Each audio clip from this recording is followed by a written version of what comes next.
সাজিয়েছি, এই জান্নাতের মধ্যে আমি আল্লাহ তোমাকে ঢোকায়া দেব।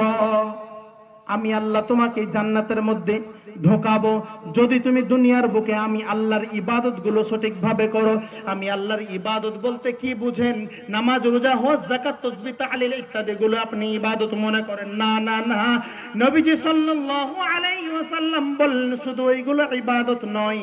আল্লাহ রাব্বুল আলামিন বলেন ইবাদতের ভেতরে আমি আল্লাহ রাব্বুল আলামিন আরো অনেক জিনিস দিয়েছি। বান্দা, যে তুমি ক্ষেতের মধ্যে কৃষি কাজ করবে, এই কৃষি কাজ করার সময় ওইখানেও তোমার ইবাদত হয়ে যাবে। যদি তুমি হাঁটুর নিচে যদি কাপড়কে তুমি রাখতে পারো, ওইটাও তোমার ইবাদতের মধ্যে পরিপূর্ণ হয়ে যাবে।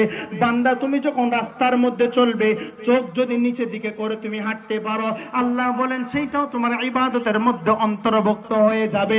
তুমি যখন কোনো বেগানা নারীর সঙ্গে তুমি কথা বলবে, নিজেকে সংযত করে যদি তুমি কথা বলতে পারো, সেইটাও তোমার ইবাদতের মধ্যে হয়ে যাবে। হে যুবক, তুমি যদি যেই মুখের মধ্যে নবীর সুন্নত রাখার দরকার ছিল, এই নবীর সুন্নত তুমি রাখো নাই, এই নবীর সুন্নত যদি তুমি রেখে দাও, এইটাও আল্লাহর ইবাদতের মধ্যে অন্তর্ভুক্ত হয়ে যাবে। যেই টুপি মাথার মধ্যে রাখার দরকার ছিল, এই টুপি যদি